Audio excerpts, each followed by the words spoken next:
Boa noite, telespectador, teleouvinte, assinante do nosso canal. Aqui mando eu.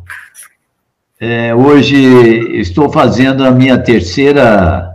Ainda não é live, não, porque, pelo que eu entendo, live é ao vivo, né? Mas brevemente vai ser. Mas é a terceira conversa que eu tenho com meus alunos, que eu chamo até de meus mestres. E aqui, hoje, eu vou ter um grande mestre, já está aqui na minha frente, é o Pedro. Já fiz uma com a Mariana, que é a minha filha, já fiz uma com o Tiago, minha filha é advogada, formada no FMG, já fiz com o Tiago no domingo passado, o Tiago é formado em medicina e está fazendo residência. E aqui tenho comigo o Pedro Malé. Pedro Malé é advogado e foi meu aluno ainda, já formado em Direito, e eu até gostaria de... Primeiro, eu vou falar um pouco do Pedro e depois eu vou pedir para ele falar da primeira aula dele, misturado lá com o Pedro Mascarenhas. Não sei se o Pedro vai se lembrar, é até xará dele. Mas, então, aqui tem o Pedro, que hoje é juiz de direito. E o Pedro, eu tenho o prazer de tê-lo aqui no meu livro, na página 70, é o capítulo 20. É a história do Pedro, um depoimento dele. Pedro, mas eu estou falando muito, já fiz a sua apresentação. Você é muito citado por mim nas minhas aulas, né? E estou fazendo essa conversa para que mais pessoas possam saber por quê. Pedro, você está com a palavra. Muito prazer em ter você aqui conosco. Muito obrigado, professor. É sempre um prazer conversar com você. Nós que agora Nós, na verdade, conversamos um pouco mais, né, durante a semana passada, nesta semana também, e é um prazer muito grande revê-lo, mesmo que seja de forma virtual, né, mas isso é uma coisa boa que a tecnologia nos permite, né, essa conversa como se eu estivesse aqui do lado, se você estivesse aqui do lado. Bem, como você mesmo já falou, né, eu comecei a praticar o método Paideia, tem quase uma década, né? Conheci o método a partir da minha esposa, a Isabela, que é médica, né? E eu me lembro quando eu me formei em Direito ainda, né? Eu comecei a prestar alguns concursos públicos, fazer algumas provas, ia razoavelmente bem na parte de Direito, né? Nas questões mais técnicas, mas na parte de português simplesmente era um fracasso, né? Não um fracasso absoluto no sentido de perder toda a pontuação, mas eu não me destacava, né, a ponto de estar ali nas melhores colocações e ter alguma chance de aprovação. E aí, Isabela, vendo isso, vendo a minha falta de êxito também na redação, ela falou assim, por que você não procura o Edson? Aí eu falei, tudo bem, vamos ver, né? Chega um ponto de desespero que a gente apela a todas as coisas. E simplesmente falar quem é o Edson, vamos lá. Né? Aí ela tinha me falado, porque a história da Isabela é muito legal, né? Nessa fase de preparação para a Universidade Federal. Né? Ela tinha feito 1 ano, não passou por conta da redação. E aí conheceu o Edson, quando ele ainda dava aula em um curso em Belo Horizonte. E a vida dela mudou a partir de então, né? Conseguiu passar muito bem na Federal, conseguiu cursar medicina, fazer as residências que ela quis, né? E ela guarda um carinho muito grande pelo professor Edson. E foi aí que eu comecei e conheci o método Paideia. E eu me lembro, professor, e eu não sei, você perguntou da primeira aula, né? E como foi essa... Desculpa. Você falou muito bem da Isabela, né? Eu preciso até revê-la. Ela pode vir aqui também, porque ela que abriu o caminho para você, né? Ainda bem que você tinha uma Isabela. Mas antes do método, eu lembro de você me contar, você até colocou no depoimento, que você fez vários cursos de redação. Eu achei muito engraçado você falar que o professor instruía o aluno para pegar a página, dobrar. Explica essa passagem. Eu achei muito interessante essa passagem. Na verdade, eu tinha feito, de fato, alguns cursos, né, específicos para a redação, porque nessa área do concurso público, a quantidade, né, de material beira o infinito, né? É uma coisa muito assustadora mesmo, de muito boa qualidade em muitos casos, mas na redação eu não consegui me identificar, porque o método utilizado, na verdade, nós não sabemos nem se podemos falar em método também, era colocar o aluno em uma caixinha, né? Como se tivesse um padrão de redação, como se tivesse uma forma correta. Então, eu me lembro de algumas falas, né, de colegas que faziam concursos também comigo e que faziam aulas de redação, ou de próprios professores, monitores, no sentido de que, olha, pegue uma folha, e que eu nem sei se eu tenho uma folha de papel, mas eu acho que eu tenho uma aqui, posso usá-la? Pega uma folha de papel, divide a folha em 3, né, e aí o primeiro terço da folha é dedicado a uma introdução. Aí você vai discorrer a fundamentação lá, a argumentação em algumas linhas, em torno de 15, 20 linhas, e a parte final, o terço final, é dedicado à conclusão, e a conclusão necessariamente repetiria alguma coisa da introdução. E aí é como se fosse uma forma, um modelo, uma forma a ser seguida. E para dar um impulso ao texto, ainda eram ditas algumas palavras, por exemplo, ademais, sendo assim, com efeito, não obstante, ou seja, expressões que nós utilizássemos durante a redação e que essas expressões devessem ser utilizadas para que efetivamente a redação fosse boa. E aí, definitivamente, eu não conseguia me adaptar, fui um fracasso de fato nas fases de redação, não conseguia notas satisfatórias a ponto de ingressar no concurso público. Pois é, Pedro, mas a gente já sabe mais ou menos que é assim mesmo, e nós não falamos nada disso, né? O método é diferente.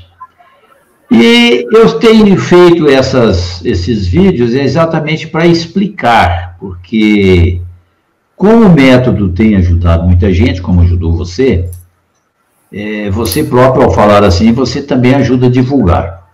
Mas você já me contou isso, eu achei muito engraçado, foi a sua primeira aula. Como é que foi essa sua primeira aula? Eu sei que era no sábado, no sábado. Essa primeira aula foi uma aula muito marcante mesmo, porque eu estudava durante a semana, trabalhava, enfim, né, tinha as minhas atividades, e aí eu consegui um horário aos sábados de manhã. Né? Parece que a aula começava às 8 horas, em ponto. E aí estava lá, eu tinha um amigo muito próximo, na verdade, o Pedro Chaves, né? Ele, meu amigo demais, amigo de concurso também, inclusive. E aí, o Pedro, eu liguei para o Pedro, falei, vamos assistir essa aula? Vamos sim e tal. E ele animado, nós chegamos lá nesse sábado de manhã. E aí, a primeira reação que nós tivemos, Pedro, foi o seguinte, nós já éramos formados, né?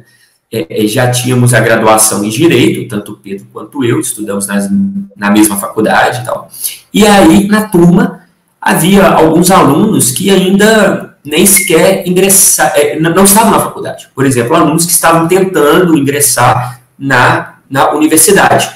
E aí aquilo eu assustei, né? O Pedro, eu não sei se é a reação dele, mas acredito que tenha sido parecida com a minha, de assustar, porque, olha, pensei que fosse uma redação mais voltada para concursos públicos, né, da área jurídica, mas não.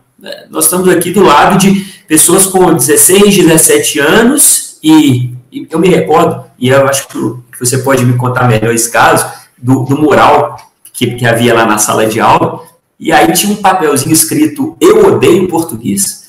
Né, aí depois que nós conversamos sobre isso, parece que foi um aluno, não sei a idade, talvez uns 7, 8 anos, aí você pode falar melhor desse caso.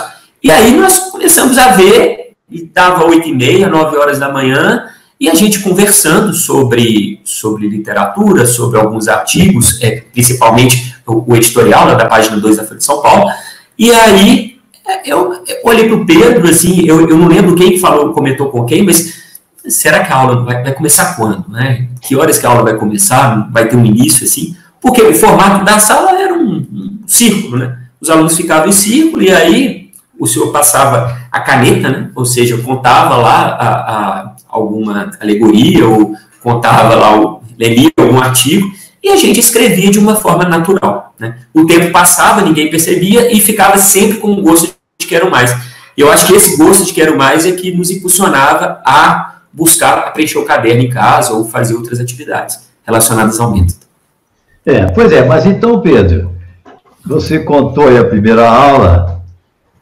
Na verdade, eu até nem percebia isso, porque isso foi uma construção até com os meus alunos. A gente fazia o círculo e todo mundo falava, né? Aliás, todo mundo era convidado a falar, e à medida que ia passando, as pessoas tomavam mais a iniciativa, né? Chegava lá hoje eu vou falar um texto, né? Hoje eu vou falar. E sempre com o caderno, né? Mas eu até tenho o seu caderno, Pedro. Não sei se você se lembra dele, aqui, ó. Esse é o seu caderno. Não sei se você reconhece. Lembro sim.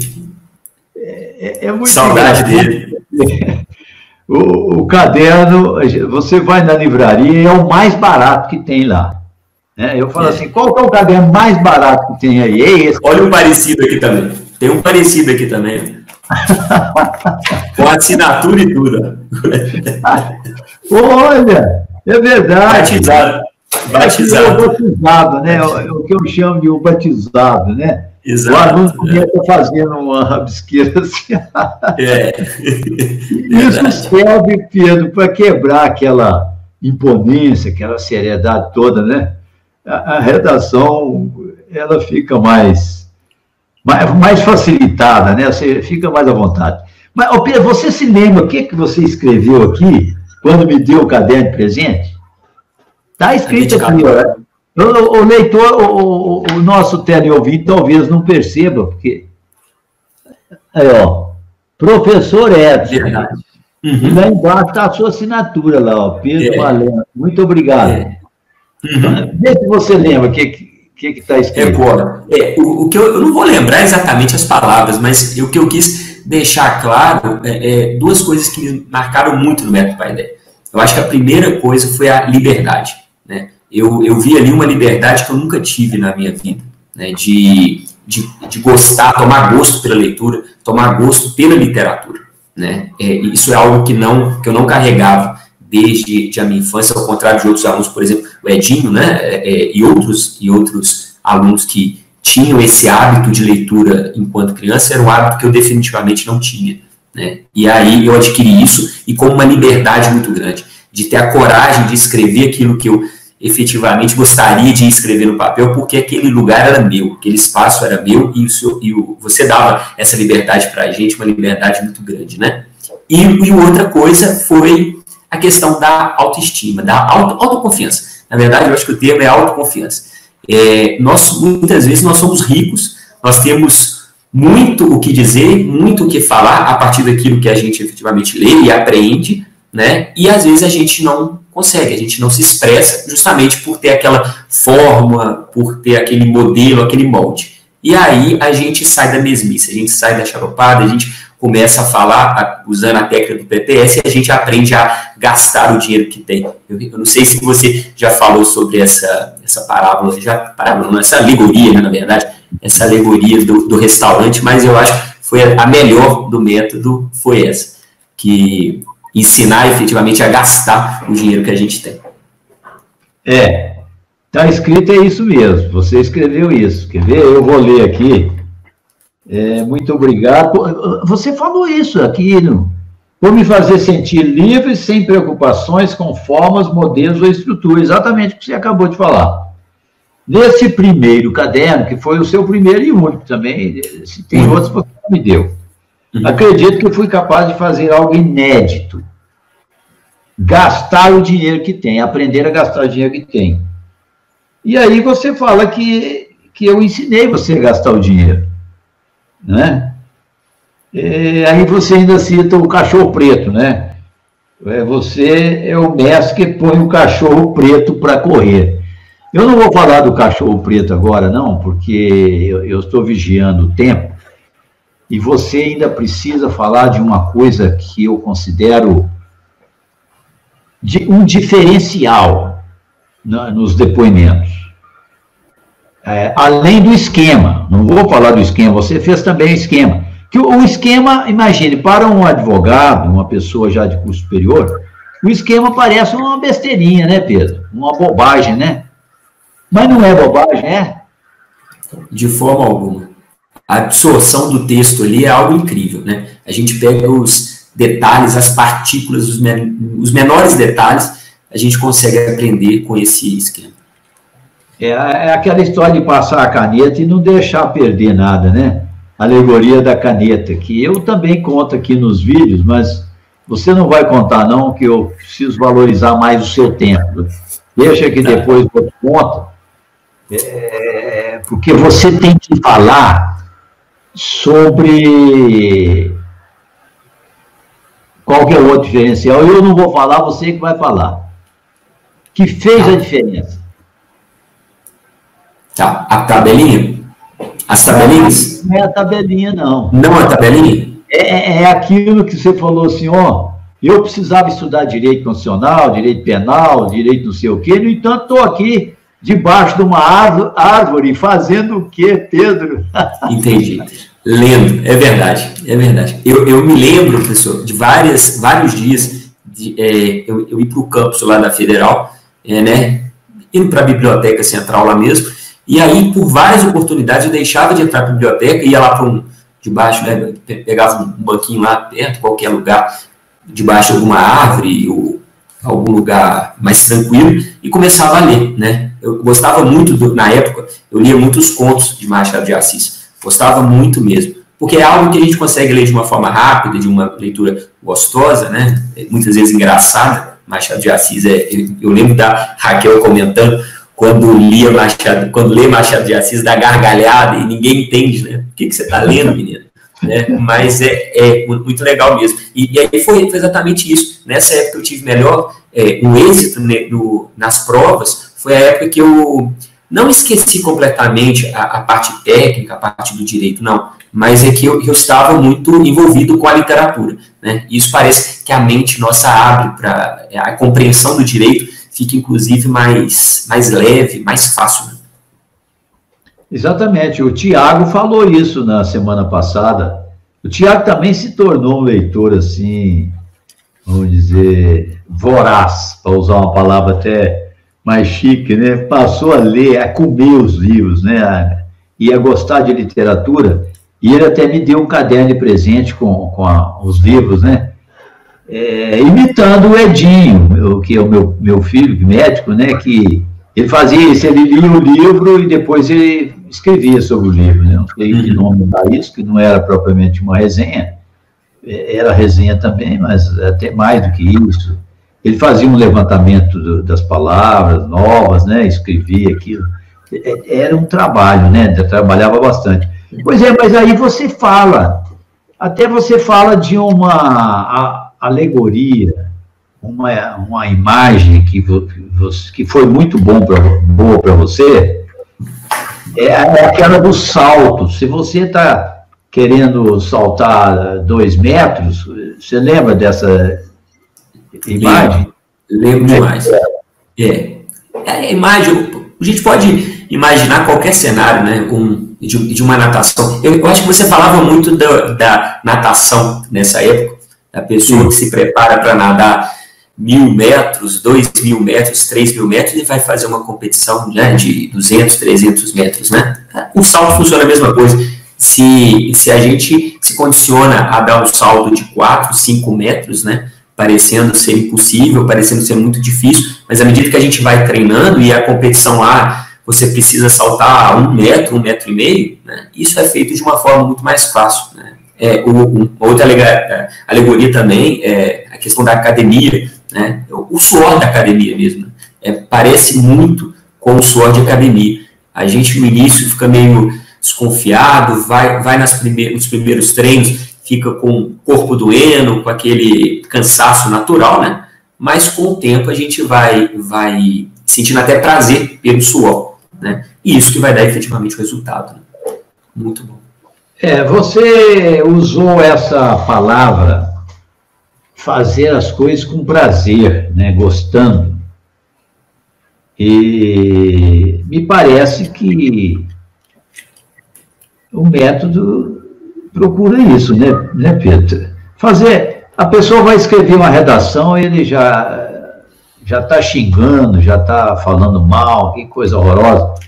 E ali a gente conseguia talvez um ambiente e tal, que a gente escrevia achando muito bom. A gente escrevia até no quadro, eu escrevia no quadro, eu não sei se você participou, às vezes eu pedia a um aluno, você escreve aí, dividir o quadro no meio. Eu fazia isso muito com o Dido, né? Lembra do Dido? Lembro, sim. Dido, eu quero trazer também, ver se o Dido nos... muito bom. Não, vai ser sensacional. Né? Ô Pedro, então... sim, queria lhe perguntar, quando você estudou comigo, depois veio o Pedro Chaves, que também espero que ele venha aqui, você pleiteava um cargo no Ministério do Trabalho, da Justiça, mas depois você passou nesse concurso, e depois enveredou pela magistratura. Como é que foi isso? Você não pensava em magistratura, não, né?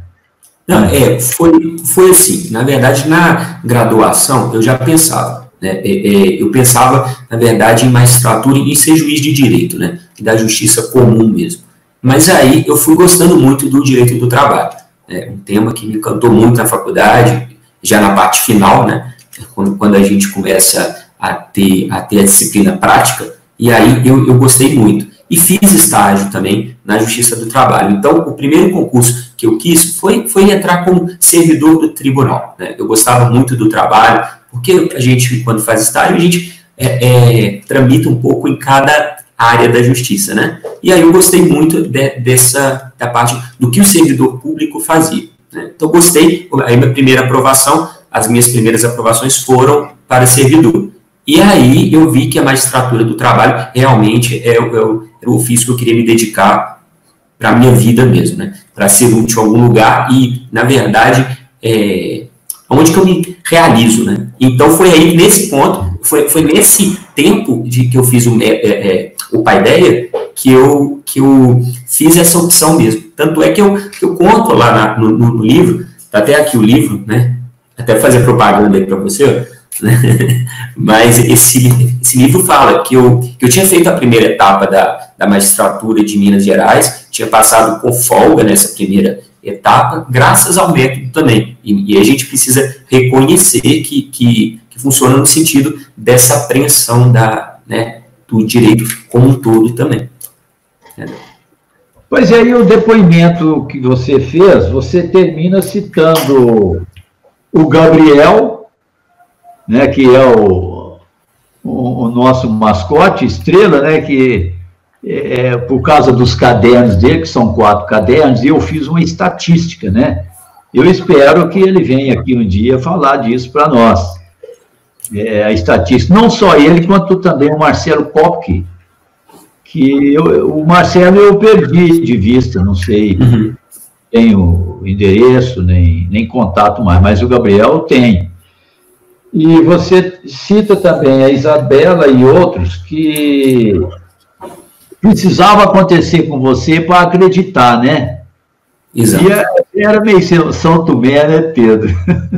E eu até cito, eu acho, né, um pouco de São Tomé, mas é verdade. Quando a gente escuta, né, eu imagino que quem vai assistir esse bate-papo nosso, e quem não conhece o método efetivamente, vai se perguntar, né? Mas será que isso acontece mesmo? É possível? Olha, há várias pessoas, né, que passaram por isso. Eu também, nessa primeira aula, eu contei para você nessa primeira aula, a gente vai com uma carga de preconceito, porque é muito diferente do que a gente está habituado. Hoje, que se começa a falar na questão da metodologia ativa, mas que a gente faz isso, na verdade, a Paideia faz isso há muito tempo, né? E de uma forma muito barata, de uma forma muito simples, né? Como diria Drummond lá naquele texto, a coisa simples, né? O belo necessariamente é simples, né? Eu estou vendo que você releu o seu depoimento, né, Pedro? Não, eu citei agora, numa semana passada, eu estava conversando numa disciplina que eu estou fazendo da pós, e aí eu citei, a gente estava conversando sobre o tamanho, né, de peças do processo e tal, e aí eu citei a questão da coisa simples, esse texto do Drummond, que é muito legal. É. Ô Pedro, mas eu vou aproveitar que você está aqui de público e fazer até mais do que um convite, uma intimação para a Isabela. A Isabela vinha aqui conversar conosco também. Eu tenho muita curiosidade, porque ela estava perdida no meio de uma turma grande de 100 alunos, né? Que ela foi minha aluna, foi no cursinho, né? Eu acho que foi. Não, eu acho que ela foi na salinha também. Ela foi sua aluna na salinha. Só que a Isabela eu não me lembro mais, né? Já tem muito tempo mesmo. Você fala para ela, viu? Vou conversar. Ela é um pouco tímida. Os assinantes lá do canal, aqui Manuel, estão querendo te ver. Pode deixar. Eu vou conversar com você. Ô, Pedro, agora para terminar, eu já estou sendo intimado aqui pela produção. Certo. Eu vou contar um casinho meio anedótico. Eu gosto de contar a vantagem. É a minha propaganda, eu tenho que fazer propaganda com os meus alunos. Aí eu falo assim, eu tenho um aluno meu lá em Belo Horizonte, e de vez em quando a gente vai para o Surubim na Brasa, e lá pede um surubim, e pede aquele vinho, etc. Tal. E aí depois vem a conta. E o garçom, não sei por que cargas d'água, bota a conta na minha frente. Aí eu fico olhando aquela conta, assim, preocupado. Aí, a hora que eu avanço, assim, a mão, assim, meio teatralmente, né? Aí você vai na frente e puxa a cadernetinha pro seu lado. E fala assim, não, você não vai pagar nada, não. Eu ganho muito mais do que você. É claro que foi mais uma invenção minha. Eu invento essas coisas para poder fazer um pouco de graça e para motivar os alunos. Para assim, se você ficar bom em redação, meu amigo, as portas se abrem para você. A redação é muito importante, mas você tem que descobrir uma maneira de fazer uma redação realmente gostosa, agradável. Primeiro para você mesmo, porque se a redação for um sacrifício para você, o leitor vai ser uma desgraça. Leitor nenhum vai querer ler uma coisa assim, que nem você não está gostando daquilo, né? Se bem que, sei lá, isso é outro assunto, porque às vezes os escritores sofrem muito para produzir obras-primas, né? Mas, Pedro, olha, nós estamos num trabalho para levar o método para o Brasil. Por isso, eu vou aproveitar essa nossa conversa para pedir aos nossos inscritos para compartilhar e multiplicarem. Nós precisamos chegar no 1 milhão. E você faz parte da nossa turma. Você é muito precioso, a sua conversa é muito preciosa. Nós precisamos voltar a reunir para debater mais, né? Nós fizemos um encontro em Belo Horizonte, você se lembra? Você, a Raquel, que deve vir aqui também. Semana que vem ela é a nossa convidada. O doutor Edson, né, médico, não me lembro mais, Ana Paula, você se lembra da Ana Paula, né? E gostaria também que viessem outros, eu me lembro muito do Pedro Mascarenhas, que foi colega seu, né? Ele era menino, ele devia estar no primeiro ano, Pedro Mascarenhas. O Pedro e o Arthur, quem sabe eles nos outros estejam nos vendo aí e se manifestem, né? Pedro, você vai encerrar, então, a nossa conversa. A palavra é sua. Uai, professor, eu só tenho que agradecer, né? Sou muito grato, realmente, ao Método Paideia e a você, principalmente, né? Eu não tive aula com os outros professores, né, naquela época que também, de uma certa forma, direta ou indireta, aplicava o método, enfim, mas isso foi muito útil para a minha vida. E essa utilidade não se encerrou só para passar no concurso, né? Isso é uma coisa que a gente carrega para a vida. A gente passa a ter um gosto pela literatura, passa a ter um gosto pela leitura, e eu acho que esse é o caminho para a gente mudar o Brasil. Então, eu quero até te parabenizar por esse projeto e faço votos realmente que ganhe o Brasil inteiro, porque é um método que funciona. Ô Pedro, você fechou com chave de ouro. A gente não estuda, não é para passar em prova, em vestibular, em concurso, não. Nós estudamos para a vida, para ser gente na vida. E o método, eu falo isso com convicção, aliás, o título nosso é esse. Eu tenho convicção, sim, mas eu tenho o seu testemunho, eu tenho provas, tenho coisas, né, que são concretas e populares. E você, eu acho que eu tenho que parar, porque você já fechou com chave de ouro. E até o próximo domingo, então. Muito obrigado, Pedro, e fale para a Isabela, tá? Combinado. Um abraço a todos. Obrigado, professor. Tchau, tchau. Muito obrigado. Tchau.